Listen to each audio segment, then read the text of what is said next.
আপনার কম্পিউটারের কিবোর্ড যদি নষ্ট হয়ে যায় তাহলে কি করবেন?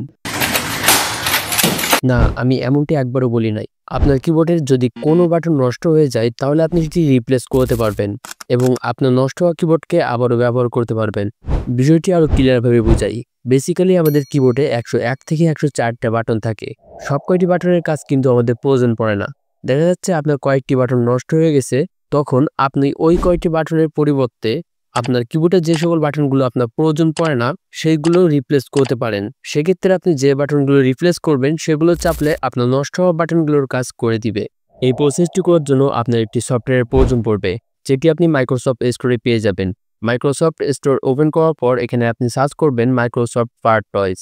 তো এটি লিখে সার্চ করার পর প্রথমেই আপনি এই সফটওয়্যারটি পেয়ে যাবেন। এটি আপনি ইনস্টল করে নেবেন। আমার অলরেডি এটি ইনস্টল করা রয়েছে, এজন্য আমি এটি ওপেন করব। দেন নিচ থেকে ওয়েলকাম টু পাওয়ার টয়েস এখানে টাচ করবেন। তো আপনার এখানে অনেকগুলো অপশন শো হবে। এই অপশনগুলোর মধ্য থেকে কিবোর্ড ম্যানেজারে চলে আসবেন। নিচ থেকে ওপেন সেটিং এ টাচ করবেন। ইনেবল কিবোর্ড ম্যানেজার এটি অল করে দিবেন। তো এখানে রিম্যাপ এ কি এই অপশনটি শো হবে, এখানে টাচ করবেন।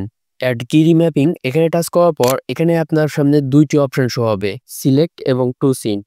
সিলেক্টের সাইটে আপনার যে বাটনটি নষ্ট হয়েছে এবং ওই বাটনের পরিবর্তে আপনি যে বাটনটি রাখতে যাচ্ছেন ওই বাটনটি আপনার এখানে সিলেক্ট করতে হবে এবং টু সিন্টের ঘরে আপনার যে বাটনটি নষ্ট হয়েছে সেটি আপনার সিলেক্ট করতে হবে। এখানে টাচ করলে আপনার কিবোর্ডের সবকটি বাটন শো হবে। তো আপনার প্রয়োজন মতো আপনি সেগুলো এখানে সিলেক্ট করবেন।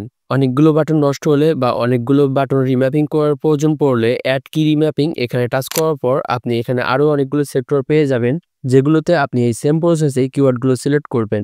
আপনার যে কয়টি কিওয়ার্ড রিম্যাপিং করার প্রয়োজন সে কয়টি এখানে অ্যাড করে নেবেন এবং সর্বশেষ ওকেতে টাচ করবেন। দেন কন্টিনিউ এনিওয়ে এখানে টাচ করলে আপনার কিওয়ার্ডগুলো রিম্যাপিং করা হয়ে যাবে। এখন আপনার নষ্ট বাটনের পরিবর্তে আপনি যে বাটনগুলো সিলেক্ট করেছেন সেগুলো প্রেস করলেই আপনার কিবোর্ড থেকে নষ্ট হওয়া বাটনগুলোর কাজ করতে পারবেন।